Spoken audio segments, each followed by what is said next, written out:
주님께서 여러분과 함께 또한 사제의 영과 함께 마태오가 전한 거룩한 복음입니다. 주님 영광 받으소서. 그때 예수님께서 제자들에게 말씀하셨다. 내 형제가 너에게 죄를 짓거든 가서 단둘이 만나 그를 타일러라. 그가 내 말을 들으면 내가 그 형제를 얻은 것이다. 그러나 그가 내 말을 듣지 않거든 한 사람이나 두 사람을 더 데리고 가거라. 모든 일을 둘이나 세 증인의 말로 확정지어야 하기 때문이다. 그가 그들의 말을 들으려고 하지 않거든 교회에 알려라. 교회의 말도 들으려고 하지 않거든 그를 다른 민족 사람이나 세리처럼 여겨라. 내가 진실로 너희에게 말한다. 너희가 무엇이든지 땅에서 매면 하늘에서도 매일 것이고 너희가 무엇이든지 땅에서 풀면 하늘에서도 풀릴 것이다. 내가 또 진실로 너희에게 말한다. 너희 가운데 두 사람이 이 땅에서 마음을 모아 무엇이든 청하면 하늘에 계신 내 아버지께서 이루어 주실 것이다. 두 사람이나 세 사람이라도 내 이름으로 모인 곳에는 나도 함께 있기 때문이다.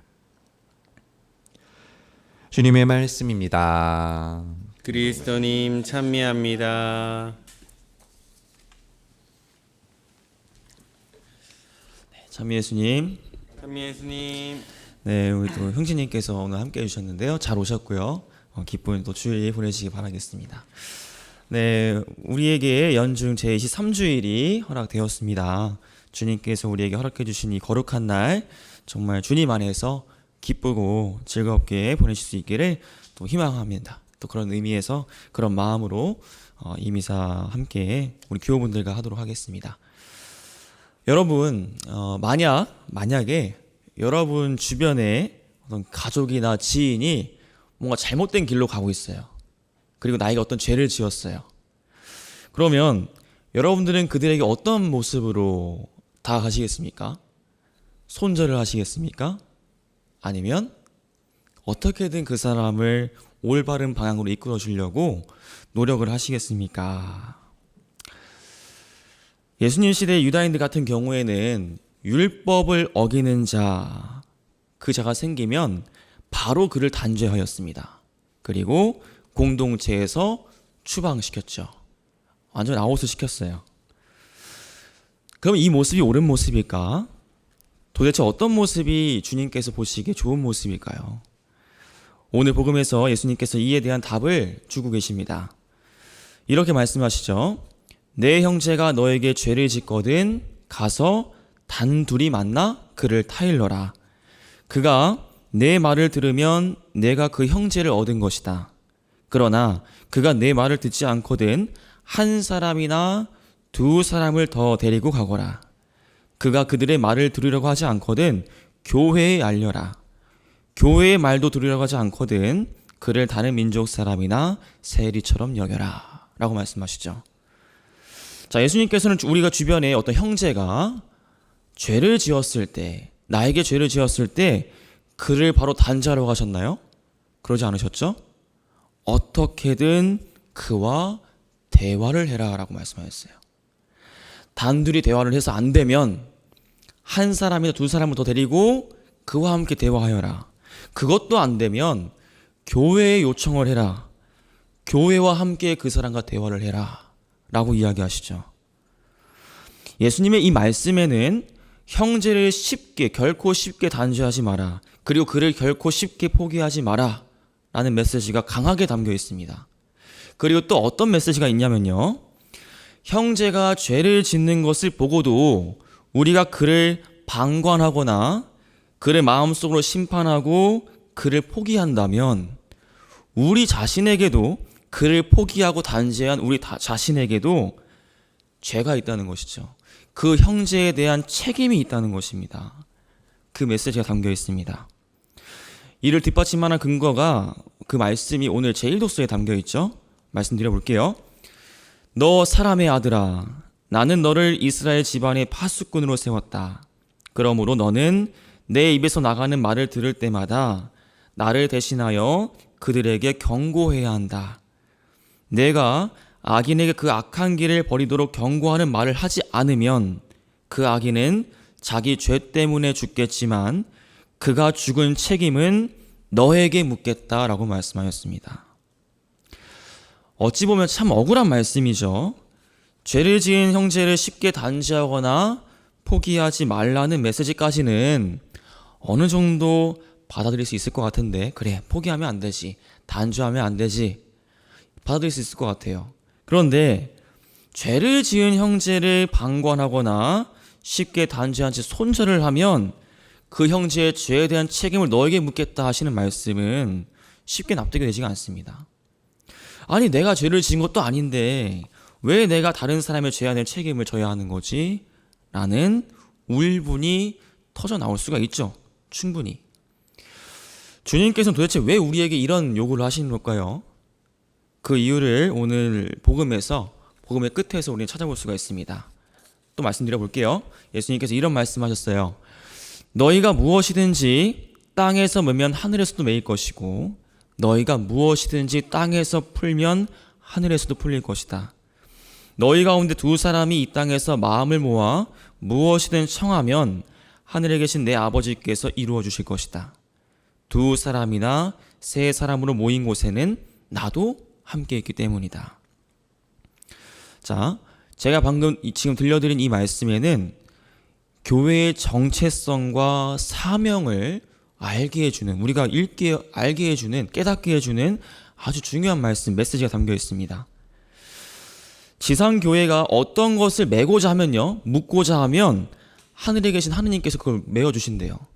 그리고 반대로 지상교회가 무엇을 풀고자 한다면 하느님께서 풀어주신대요. 또 그리스도의 이름으로 모인 교회 공동체, 그 공동체가 두 사람이나 세 사람밖에 안 되는 작은 공동체일지라고 하더라도 그 공동체와 그리스도께서 함께 계셔 주시겠대요. 그 자리에. 또 그들이 교회로서 청하는 모든 일을 하느님께서 이루어 주실 것이다 라고 말씀하고 계셨습니다. 자, 이 말씀 무엇이냐? 우리 지상교회가 하늘에 계신 하느님의 권한을 받은 존재라는 사실, 아주 고귀한 존재고 거룩한 존재라는 사실을 일깨워주는 말씀이죠. 지상교회 안에서 우리가 미사를 이렇게 거행할 수 있고 칠성사를 거행할 수 있는 이유는 무엇일까요? 하느님께서 그 권한을 주셨기 때문입니다. 그분께서 주시지 않았으면 우리는 어떻게 이 미사를 거행할 수 있겠습니까? 어떻게 죄를 용서하는 고해성사를 드리고 어떻게 새로운 생명을 나는 세례성사를 우리가 주실 수 있겠어요? 주님께서 허락하셨기 때문이죠. 자, 이처럼 하느님의 권한을 수여받은 우리 지상교회는 그분을 대신해서 그분의 사랑, 그분의 가르침, 그분의 뜻을 선포해야 하고 실천해야 하는 사명을 함께 부여받았습니다. 이 때문에 지상교회 구성원인 우리는 죄를 짓는 형제를 포기하거나 단죄해서는 안 된다는 당위성을 가지게 됩니다. 하느님의 권한을 수여받은 우리가 이 세상에서 보여야 하는 모습은 인간적인 나의 모습이 아니라 그리스도의 모습이기 때문입니다. 그러기 위해서 주님께서 우리에게 그런 권한을 허락하셨으니까요. 자, 그렇다고 그러면 우리에게 죄인인 형제를 무조건적이고 강압적으로 바꾸어야 하는 사명이 있냐? 그것은 또 아니죠. 그것은 우리의 권한도 아니고요. 하느님께서 원하시는 일도 아니기 때문입니다. 죄인을 변화시킬 수 있는 분은 오직 하느님 한 분뿐이시죠. 내가 이 사람에게 어떤 이야기를 했어요. 야, 그거 옳은 길이 아니야. 너 지금 잘못하고 있어. 우리 같이 좀 올바른 방향에서 찾아볼까? 이야기를 어떻게든 해주는데 그 형제가 쉽게 변하겠나요? 변하지 않을 거예요, 쉽게. 그렇다고 해서 얘는 내가 말해봤자 변하지 않는구나. 쉽게 단죄하고 화가 나요. 그 모습은 아니라는 것이죠. 그를 변화시키는 것은 내가 아니에요. 나는 그저 하느님을 대신해서 그에게 올바른 말을, 복음을 선포할 뿐이죠. 내가 이렇게 선포함으로써 일을 이루시는 분은 하느님이십니다. 내가 하느님이 되고자 해서는 안 되겠죠. 우리의 어떤 역할, 주님께서 우리에게 바라시는 점은 내가 너에게 나의 권한을 주겠다. 그러니 나의 이름으로, 나의 능력으로 그에게 다가가서 나의 말, 나의 가르침을 전해다오. 그러면 내가 너를 통해서 그에게 나의 일을 하겠다. 이것을 우리에게 원하시는 것입니다. 개인주의와 이기주의가 팽배해져 가고 있는 이 사회이죠. 이런 사회 안에서 노인 고독사 그리고 사회 부정자가 증가하고 있습니다. 또 사회 양극화 현상도 날로 심해지고 있습니다. 용서라는 단어는 점차 사라지고 심판과 단죄라는 단어들이 압도적으로 유세를 떨치고 있습니다. 이런 사회 속에서 살고 있는 지금 나의 모습은 어디에 가까운지, 어느 쪽에 가까운지 성찰할 수 있는 오늘 하루 보내셨으면 좋겠습니다. 그리스도의 모습을 보이고자 하는 그런 교회의 모습에 가까운지, 세상이 추구하는 모습을 쫓아가는 모습이 나에게 가까운 모습인지 한번 성찰해 보시기 바랍니다. 오늘 제 이독서에서 바오로 사도가 우리에게 아주 중요한 가르침을 주고 있습니다. 남을 사랑하는 사람은 율법을 완성한 것입니다. 잠시 묵상하시겠습니다.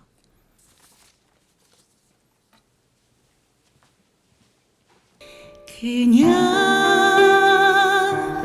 난 내가 좋다. 그냥 난 너라서 좋다. 새 일 시작했으니 너야 죄를 씻으니 잊었으니 이 길 위에서 다시 오시는 당신을 기다립니다. 주야 빛 비추소서.